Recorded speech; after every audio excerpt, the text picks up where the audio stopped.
ਸਤਿ ਸ਼੍ਰੀ ਅਕਾਲ ਜੀ। ਮੈਂ ਮਨਦੀਪ। ਅੱਜ ਅਸੀਂ ਗੱਲ ਕਰਨ ਜਾ ਰਹੇ ਹਾਂ ਆਰਟਰੀਅਲ ਬਲੱਡ ਗੈਸਸ, ਕਿਉਂਕਿ ਆਰਟਰੀਅਲ ਬਲੱਡ ਗੈਸਸ ਬਹੁਤ ਹੀ ਇੰਪੋਰਟੈਂਟ ਟਾਪਿਕ ਆ। ਜਦੋਂ ਵੀ ਤੁਸੀਂ ਆਪਣਾ ਰੈਸਪੀਰੇਟਰੀ ਸਿਸਟਮ ਪੜ੍ਹਦੇ ਹੋ ਜਾਂ ਜੀਆਈ ਪੜ੍ਹਦੇ ਹੋ, ਐਂਡ ਡੈਫੀਨੇਟਲੀ ਅਗਰ ਪੇਸ਼ੈਂਟ ਨੌਸ਼ੀਆ ਵੋਮਿਟਿੰਗ ਹੈਗਾ ਆ ਜਾਂ ਡਾਇਰੀਆ ਆ, ਜਾਂ ਫਿਰ ਪੇਸ਼ੈਂਟ ਐਕਸਪੀਰੀਅੰਸ ਕਰ ਰਿਹਾ ਹੈ ਸੀਓਪੀਡੀ ਰੈਸਪੀਰੇਟਰੀ ਦੇ ਵਿੱਚ, ਅਸਥਮਾ, ਸੀਓਪੀਡੀ, ਬ੍ਰੋਂਕਾਈਟਿਸ, ਬ੍ਰੋਂਕਿਲਿਟਿਸ, ਤਾਂ ਆਪਾਂ ਨੂੰ ਇਹ ਚੀਜ਼ਾਂ ਜ਼ਰੂਰੀ ਸਮਝਣੀਆਂ ਪੈਣਗੀਆਂ ਕਿ ਸਾਡਾ ਜਿਹੜਾ ਬੈਲੈਂਸ ਆ, ਜਿਹੜਾ ਕਿ ਇਕੁਇਲਿਬ੍ਰੀਅਮ ਹੈਗਾ ਆ ਐਸਿਡ ਬੇਸਿਸ ਦਾ, ਉਹ ਕਿਵੇਂ ਚੱਲ ਰਿਹਾ ਹੋਏਗਾ। So it is very important topic for you guys to understand. ਅਗਰ ਫਿਊਚਰ 'ਚ ਵੀ ਇਹੋ ਜਿਹੇ ਟੌਪਿਕ ਤੁਸੀਂ ਸਮਝਣਾ ਚਾਹੁੰਦੇ ਹੋ, ਪਲੀਜ਼ ਸਾਡੇ ਚੈਨਲ ਨੂੰ ਜ਼ਰੂਰ ਸਬਸਕ੍ਰਾਈਬ ਕਰਨਾ ਹੈਗਾ ਆ YouTube ਤੇ, and follow us on Instagram. So today we're going to talk about arterial blood gases. So when we say arterial blood gases, the arterial blood gases ਦੇ ਵਿੱਚ we are taking up blood from the arteries. Definitely, usually we take it from the radial artery, ਜਿਹੜੀ ਕਿ ਤੁਹਾਡੇ run ਕਰਦੀ ਹੈ towards the thumb side ਤੇ. So that is called your radial artery. And radial artery ਨੂੰ puncture ਕਰਨ ਤੋਂ ਪਹਿਲਾਂ ਅਸੀਂ ulnar artery ਦੀ patency ਜ਼ਰੂਰ ਚੈੱਕ ਕਰਦੇ ਹਾਂ. That is considered as a Aaron's test. So ਜਿੱਥੇ ਤੁਸੀਂ radial and ulnar ਦੋਨਾਂ ਦੀ ਪੋਟੈਂਸੀ ਚੈੱਕ ਕਰਦੇ ਹੋ, ਇਹ ਮੇਕ ਸ਼ੋਰ ਕਰਦੇ ਹੋ ਕਿ ਤੁਹਾਡੀਆਂ ਦੋਨੋਂ ਆਰਟਰੀਜ਼ ਠੀਕ ਆ। ਇਹ ਨਾ ਹੋਏ ਕਿ ਇੱਕ ਰਪਚਰ ਕਰਤੀ ਹੈ ਤੇ ਦੂਸਰੀ ਆਲਰੇਡੀ ਖਰਾਬ ਹੈ, ਸਹੀ ਨਹੀਂ ਹੈਗਾ ਫਲੋ, ਤਾਂ you will be compromising your hand. So arterial blood gases, arteries ਤੋਂ ਬਲੱਡ ਲੈਣਾ ਆ, ਯੂਜੂਅਲੀ ਆਰਟਰੀ ਤੋਂ। ਐਂਡ ਇਸ ਤੋਂ ਪਹਿਲਾਂ ਏਲਨ ਟੈਸਟ ਆਪਾਂ ਪਰਫਾਰਮ ਕਰਦੇ ਹਾਂ ਟੂ ਨੋ ਦਾ ਪੋਟੈਂਸੀ। ਸੋ ਜਦੋਂ ਵੀ ਅਸੀਂ ਆਰਟਰੀਅਲ ਬਲੱਡ ਗੈਸਸ ਦੀ ਗੱਲ ਕਰਦੇ ਹਾਂ, ਤਾਂ ਆਰਟਰੀਅਲ ਬਲੱਡ ਗੈਸਸ ਦੇ ਵਿੱਚ there are few important components which you need to know. That is your pH. pH normal 7.35 to 7.45 ਹੁੰਦਾ ਆ। pH ਕੀ ਆ? pH is a potential of hydrogen ion. And ਤੁਹਾਨੂੰ ਇੱਕ ਗੱਲ ਸਮਝਣੀ ਪਏਗੀ ਕਿ ਸਾਡੇ ਸਾਰੇ ਬਾਡੀਜ਼ ਦਾ ਫਲੂਇਡ ਜਿਹੜਾ ਹੈਗਾ ਆ, ਉਹਦਾ ਅਲੱਗ-ਅਲੱਗ pH ਹੁੰਦਾ ਆ। ਅਗਰ ਅਸੀਂ ਗੱਲ ਕਰਦੇ ਹਾਂ ਤੁਹਾਡੇ ਲਾਈਕ ਜਿੰਨਾ ਆਪਣਾ ਅਪਰ ਜੀਆਈ ਆ, ਉਹ ਐਸਿਡਿਕ ਹੁੰਦਾ ਹੈ ਕਿਉਂਕਿ ਹਾਈਡਰੋਕਲੋਰਿਕ ਐਸਿਡ ਹੈਗਾ ਆ। And saliva, it is a slight acidic. Gastric juices ਬਹੁਤ ਜ਼ਿਆਦਾ ਐਸਿਡਿਕ ਹੈਗੇ ਨੇ। ਐਂਡ ਜਿਵੇਂ ਹੀ ਆਪਣਾ ਖਾਣਾ ਲੋਅਰ ਜੀਆਈ ਦੇ ਵਿੱਚ ਐਂਟਰ ਕਰਦਾ, ਲੈਟਸ ਸੇ ਸਮਾਲ ਇੰਟੈਸਟਾਈਨ ਚ ਐਂਟਰ ਕਰਦਾ, ਲੋਅਰ ਜੀਆਈ ਮਤਲਬ ਸਮਾਲ ਇੰਟੈਸਟਾਈਨ ਚ ਐਂਟਰ ਕਰਦਾ ਆ, ਤੇ ਉਹਦੇ ਚ ਪੈਨਕ੍ਰੀਆਟਿਕ ਜੂਸਸ ਮਿਕਸ ਹੁੰਦੇ ਨੇ ਤੇ ਖਾਣਾ ਨਾਲ ਹੀ ਹੋ ਜਾਂਦਾ ਹੈ ਬੇਸਿਕ। ਸੋ ਜਦੋਂ ਤੱਕ ਤੇ anything is 7, it is neutral. Anything after 7 is basic, and before 7 is acidic. ਤਾਂ ਇਹਨੂੰ ਤੁਸੀਂ ਲੇਮੈਨ ਲੈਂਗੁਏਜ ਯਾਦ ਕਰ ਸਕਦੇ ਹੋ, A and B. A comes first and B comes after. Okay, ਇੱਥੇ ਚੀਜ਼ਾਂ ਸਲਾਈਟ ਬੇਸਿਕ ਆ, ਐਂਡ ਇੱਦਾਂ ਜਿਵੇਂ ਹੀ ਸਕੇਲ ਦਾ ਨੰਬਰ ਵੱਧਦਾ ਜਾਏਗਾ, ਸੋ ਪੀਐਚ ਜਿਵੇਂ ਜਿਵੇਂ ਹੀ ਇਨਕਰੀਜ਼ ਹੋਏਗਾ, ਜਦੋਂ ਵੀ ਪੀਐਚ ਵਧੇਗਾ ਇਟ ਇਜ਼ ਬੇਸਿਕ, ਜਦੋਂ ਹੀ ਪੀਐਚ ਘਟੇਗਾ ਇਟ ਇਜ਼ ਐਸਿਡਿਕ। ਸੋ ਜਦੋਂ ਵੀ ਪੀਐਚ ਘਟਿਆ 7 ਤੋਂ ਮੀਨਸ ਐਸਿਡਿਕ ਆ। When pH is more than 7 it means it's basic. So ਬਾਕੀ ਤੁਸੀਂ ਦੇਖ ਹੀ ਸਕਦੇ ਹੋ, ਬਹੁਤ ਜ਼ਿਆਦਾ ਸਾਨੂੰ ਯੂਰਿਨ ਦਾ ਪੀਐਚ, ਕਿਉਂਕਿ ਬਹੁਤ ਸਾਰੇ ਇਲੈਕਟ੍ਰੋਲਾਈਟ ਆ, ਐਸਿਡਿਕ ਹੁੰਦਾ ਆ। ਵਜਾਈਨਲ ਸਕ੍ਰੀਸ਼ਨਸ ਐਸਿਡਿਕ ਹੈਗੀਆਂ ਨੇ, ਜੀਆਈ ਸਕ੍ਰੀਸ਼ਨਸ ਐਸਿਡਿਕ ਆ, ਸਲਾਈਵਾ ਸਲਾਈਟ ਐਸਿਡਿਕ ਆ। ਐਂਡ ਜਿਹੜਾ ਤੁਹਾਡਾ ਆਪਣਾ amniotic fluid ਆ, ਉਹ ਆਪਣਾ ਬੇਸਿਕ ਆ। Blood is slight basic. So ਆਪਾਂ ਬਲੱਡ ਦਾ ਪੀਐਚ ਕਹਿੰਦੇ ਆ 7.35 to 7.45, it means it is basic in nature. So ਜਦੋਂ ਅਸੀਂ ਪੀਐਚ ਦੀ ਗੱਲ ਕਰਦੇ ਹਾਂ ਬਲੱਡ ਦੀ, that is 7.35 to 7.45, that means it is basic in nature.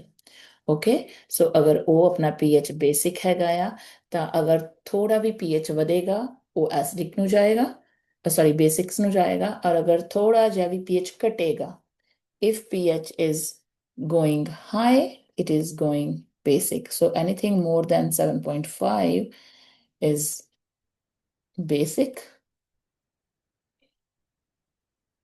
Anything going less than 7.35 is acidic. First thing is very important to understand this कि pH किमें affect करता है. So ज़्यादा pH होना is basic, low pH is होना is acidic. First, this is very important to understand. And then ਉਸ ਤੋਂ ਇਲਾਵਾ ਜਿਹੜੀ ਅਸੀਂ ਗੱਲ ਕਰਦੇ ਹੈਗੇ ਆ, ਉਹ ਹੈਗਾ ਤੁਹਾਡਾ ਕਿ ਬਾਕੀ ਜਿਹੜੀਆਂ ਵੈਲਿਊਜ਼ ਦੀ ਅਸੀਂ ਗੱਲ ਕੀਤੀ ਆ ਕਿ ਕਿਹੜੀਆਂ ਵੈਲਿਊਜ਼ ਆ। ਸੋ ਵੈਲਿਊਜ਼ ਦੇ ਵਿੱਚ ਜਿਹੜੀਆਂ ਮੇਨ ਵੈਲਿਊਜ਼ ਹੁੰਦੀਆਂ ਨੇ ਉਹ ਆਪਣੀਆਂ ਵੈਲਿਊਜ਼ ਹੈਗੀਆਂ ਨੇ, ਸੌਰੀ ਦਿਸ। ਸੋ pH ਪਤਾ ਲੱਗ ਗਿਆ ਤੁਹਾਨੂੰ, if this is going this way it is acidic, if it's going high it is basic. Okay, then bicarbonate represent your metabolic, and these are the gases, these represent your respiratory, मतलब कि lungs, ਇਹ lungs ਨੂੰ represent ਕਰਦੇ ਨੇ, and this represent your GI and kidneys or renal system. Bicarbonate is a negative ion. Negative ion ਜਦੋਂ ਵਧਣਗੇ, when it will be go high, it will cause alkaline. क्योंकि negative है, ਵਧਣਾ is alkaline. And negative ਦਾ ਘਟਣਾ, so negative ਅਗਰ ਘਟ ਰਹੇ ਆ ਤਾਂ definitely body ਚ ਕੀ ਵਧ ਰਿਹਾ ਆ, acids. So then it will be metabolic acidosis. On the gases side, it works differently. अगर gases ਦੀ ਗੱਲ ਕਰਦੇ ਆ ਤਾਂ gases ਦੇ ਵਿੱਚ whenever gases are considered as a positive gases, so definitely value of going high, it will cause respiratory acidosis. If values are going low, it will cause respiratory, especially with the CO2, respiratory alkaline. So I hope ਤੁਹਾਨੂੰ ਇਹ ਸਮਝ ਆਇਆ। ਇਹਨੂੰ ਇੱਕ pictorial presentation ਚ ਵੀ ਮੈਂ ਤੁਹਾਨੂੰ ਦੱਸਦੀ ਹਾਂ ਕਿ ਕਿੱਦਾਂ ਤੁਸੀਂ ਦੇਖ ਸਕਦੇ ਹੋ। ਸੋ ਤੁਸੀਂ ਦੇਖਿਆ, ਮੈਂ ਜਿਵੇਂ ਹੁਣੇ ਤੁਹਾਨੂੰ ਦੱਸਿਆ ਹੈਗਾ ਆ ਕਿ ਅਗਰ sorry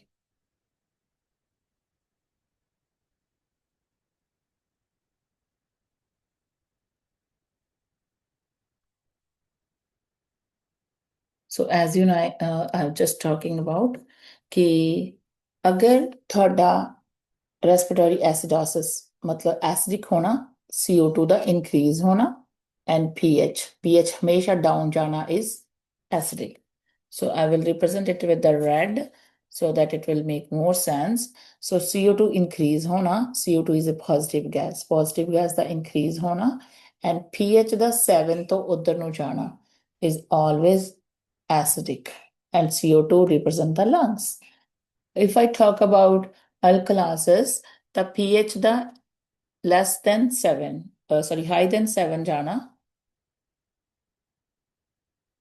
pH is more than 7, this, and CO2 definitely CO2 अगर घट रही है, मतलब positive gas घट रही है, तो it will represent alkaline. Similarly with the metabolic ਨੂੰ mainly represent ਕਰਦੇ ਆ ਤੁਹਾਡੇ ਕਿਹੜੇ ਵਾਲੇ ion, bicarbonate ions. ਕਿਹੜੇ ions, bicarbonate ion. And here again, ਅਗਰ ਤਾਂ ਤੁਹਾਡੀ body ਦੇ ਵਿੱਚ bicarbonate ion negative ion ਆ, if negative ions are low, and pH is also low, so pH is low मतलब low less than 7, so both are going low, then it is metabolic acidosis. And on the other hand, in this, if pH is high matlab high than 7, and bicarbonate is high than 26, so negatives are increasing. So if negatives are increasing, negative, that means alkaline. So it mean to say ਕਿ ਜਦੋਂ ਵੀ ਅਸੀਂ arterial blood gases ਦੀ ਗੱਲ ਕਰਦੇ ਹਾਂ, ABG ਦੀ ਗੱਲ ਕਰਦੇ ਹਾਂ, ਇਹਦੇ ਚ ਆਪਣੇ ਦੋ major system respiratory and metabolic effect ਹੁੰਦੇ ਨੇ। Respiratory represent lungs, metabolic represents kidneys and your GI. And ਉਹਦੀਆਂ values, as I already told you guys, ਕਿ ਅਗਰ ਤੁਹਾਡੇ CO2 ਜਾਂ oxygen ਨੂੰ majorly affect ਹੁੰਦਾ, then it is your respiratory acidosis or alkalosis. अगर bicarbonate values ਨੂੰ affect ਹੁੰਦਾ, then it will be metabolic.